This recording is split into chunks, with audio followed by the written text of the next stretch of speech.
သူဟာရန်သူရဲ့တိဆာလျှက်စစ်တနတ်တံကိုဓာတ်ရိုက်ခံလိုက်ရပြီးဒုတိယအကြိမ်လည်းထပ်မံထိမှန်သွားခဲ့တဲ့သူဟာနာကျင်မှုတံကိုခံနိုင်သမျှခံရင်ဒူးထောက်လဲသွားခဲ့ပေမဲ့နောက်ဆုံးမှာဆက်ပြီးခုခံနိုင်စွမ်းမရှိတော့ဘူး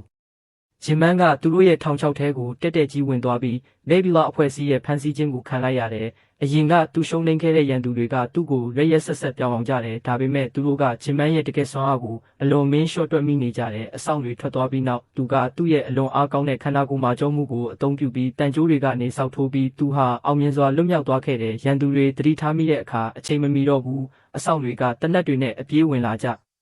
ပေမဲ့သူတို့ဟာဂျင်မန်ကိုလက်နက်အသစ်တွေပြန်လက်ရောက်ပေးလိုက်ရုံပါပဲတနက်တန်တွေကနောက်ထပ်ရန်သူတွေကိုအခင်းဖြစ်နေရကိုဆွဲခေါ်လာခဲ့တယ်။မှောင်မိုက်နေတဲ့အထဲကိုဖျက်တမ်းသွားရင်ရန်သူတွေဟာပိုပြီးကြောက်စရာကောင်းတဲ့အရာစီဥတီနေကြတယ်။အရေးထဲမှာချောင်းမြောင်းနေတဲ့ဂျင်မန်ကအခြေအနေကိုလုံးလုံးကျုပ်ကင်ထားတယ်။သူကသူတို့စီကနေဖတ်ဆင်ရသားအကြောင်းအမှန်တရားကိုညှဉ်းပန်းပြီးထုတ်ယူလိုက်တယ်ပြီးတော့ရန်သူတိုင်းကိုကယူနာမဲစွာချေမှုန်ပစ်လိုက်တဲ့လက်နက်ပစ္စည်းတွေအများကြီးကိုတင်ဆက်ပြီးနောက်ဂျင်မန်ကလှုပ်ဝက်ဥမင်လိုင်ကောင်းကနေထွက်သွားခဲ့တဲ့သူဟာတောနက်ကြီးထဲရောက်သွားပြီးသူဘယ်နေရာမှာရှိနေမှန်းလုံးဝမသိခဲ့ဘူး။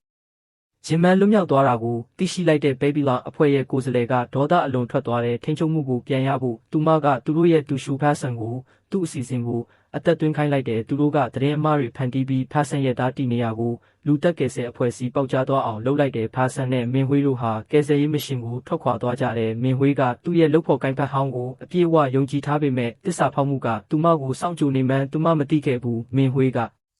ကားတကားကိုတင်းတင်းဆုပ်ပြီးသူ့အသက်အတွက်ဆူတောင်းခဲ့ပေမဖားဆန်ကသူမကိုကယူနာမပြခဲ့ဘူး။သူကချိန်ဆပြီးတနက်ကိုနှိပ်လိုက်ပြီးမင်းဝေးရဲ့စိတ်ပြအားငယ်တဲ့မျက်လုံးတွေရှိမှပြစ်တက်လိုက်တယ်။ဒီအချိန်မှာဂျီယန်ကဝင်လာတဲ့သတင်းအီးမေးလ်တွေထဲမှာမူမမန်နာတွေ့လိုက်တဲ့လှုပ်ဝက်အမှတ်သားတွေပြောင်းနေတဲ့ message တွေကိုကုတ်ဖြေလိုက်ပြီးနောက်သူမနောက်ဆုံးမှာအမှန်တရားကိုရှာတွေ့သွားတဲ့ fashion ဟာအစကတည်းကဘေဘီလွန်အတွက်သူ့ရှိုးဖြစ်လုတ်ကင်နေခဲ့တာပါအချိန်ကလွန်ခဲ့ပြီပဲ fashion ကအခြေစိုက်စခန်းကိုပြန်ရောက်လာပြီးသူတို့ကိုစန့်ကျင်သွားခဲ့တယ်ဂျီယန်ကပြေးဖို့ကြိုးစားပေမဲ့ fashion ကဗီဒီယိုတစ်ခုကိုတွန်းလှဲပြီးသူမကိုမြေပြင်ပေါ်လဲကျသွားစေတယ်သူကသူမကိုဖိနှိပ်ပြီးစစ်တမျိုးကိုထိုးသွားအင်းလိုက်တယ်သူမရဲ့အဖွဲ့သားတွေကသူ့ကိုအာယုံလွဲဖို့ပြေးဝင်လာကြပြီးဂျီယန်ကိုလွတ်မြောက်ခွင့်ပေးလိုက်တယ်သူမသူ့အခန်းကိုအမြန်ပြေးပြီးဖြည့်ဆည်းကိုထိုးလိုက်တယ်ကန်ဆိုးစွာပဲသူမရဲ့အဖွဲ့သားတွေကဖက်ရှင်ကိုမရှင်နိုင်ခဲ့ဘူးသူတို့ကိုလျင်မြန်စွာနိုင်ယူပြီးတတိမေသွားအောင်လုပ်လိုက်တယ်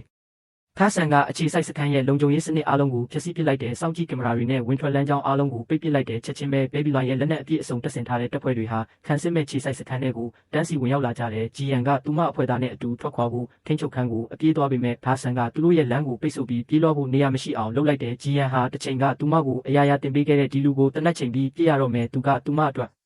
အနောက်ဆုံးသင်ခန်းစာကိုတင်ပေးလိုက်တယ်တနက်ကိုထုတ်လိုက်ပြီဆိုရင်မင်းပြရမယ်ဂျီယန်ကစိတ်ပြက်လက်ပြက်နဲ့ငိုကြွေးလိုက်တယ်သူမရဲ့ဆရာဟောင်းဟာသူမရဲ့ရန်သူအဖြစ်လုံးဝပြောင်းလဲသွားခဲ့ပြီဆိုတာသူမသဘောပေါက်သွားခဲ့တယ်